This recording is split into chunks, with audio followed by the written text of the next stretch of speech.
સુરતના અડાજણ વિસ્તારમાં ભિક્ષુક મુક્ત અભિયાન અંતર્ગત કામગીરી કરતી વખતે ભિક્ષુક ગૃહની એક મહિલા કર્મચારીએ બે લાચાર અને વૃદ્ધ ભિક્ષુક મહિલાઓ સાથે જે અમાનવીય વર્તન કર્યું છે તેના સીસીટીવી ફૂટેજ સામે આવતા સમગ્ર વિસ્તારમાં અરેરાટી વ્યાપી ગઈ હતી।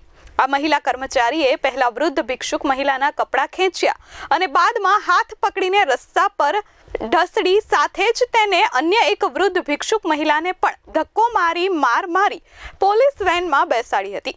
મહિલા કર્મચારીના અમાનવીય વર્તનનો વિડીયો વાયરલ થતા તેને માફી માંગી કહ્યું કે મારે તેમના ભલા માટે કડક થવું પડ્યું। ઘટના સોમવારની છે ત્યારે સીસીટીવી સામે આવતા ભિક્ષુક ગૃહના ઇન્ચાર્જ ઓફિસરનું પણ નિવેદન સામે આવ્યું।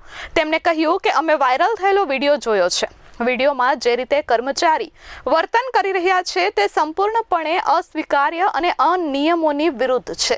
તપાસ દરમિયાન સામે આવ્યું કે વિડીયોમાં દેખાતી મહિલા કર્મચારીનું નામ દિવ્યાબેન સોનવડે છે, જે ભિક્ષુક ગૃહમાં કોન્ટ્રાક્ટ બેઝ પર નોકરી કરે છે। વિડીયો વાયરલ થયા બાદ અને અધિકારીઓના ઠપકા બાદ દિવ્યાબેને પોતાની ભૂલ સ્વીકારી માફી માંગી હતી, પરંતુ સાથે તેમણે પોતાના બચાવમાં કેટલાક તર્ક પણ રજૂ કર્યા હતા। ઇન્ચાર્જ ઓફિસર દ્વારા તેમને તાત્કાલિક અસરથી ફરજ પરથી છૂટા કરવાનો આદેશ આપવામાં આવ્યો છે।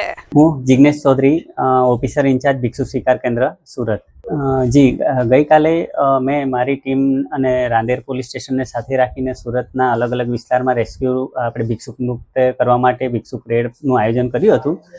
એમાં મારા પર સોશિયલ મીડિયામાં દ્વારા એક વિડીયો આવ્યો હતો બપોરના, અને એમાં એક મારા કર્મચારી દ્વારા એક વૃદ્ધ બાને મારતો વિડીયો મારા ધ્યાને આવ્યો હતો, અને એ જેવું મારા પર ધ્યાને આવ્યો તેવું જ એ મેં ગંભીરતા લીધી, કારણ કે કોઈ પણ વૃદ્ધ કે કોઈ પણ વ્યક્તિને આ રીતના જાહેર જગ્યાએ મારવા અયોગ્ય ગણાય છે। અને મેં તાત્કાલિક જ એ જે મારે ત્યાં ગાર્ડ તરીકે ફરજ બજાવતા હતા દિવ્યાબેન કરીને, તો એમને મેં તાત્કાલિક નોકરીમાંથી છૂટા કરી દીધા છે। Bureau report S24 news Surat.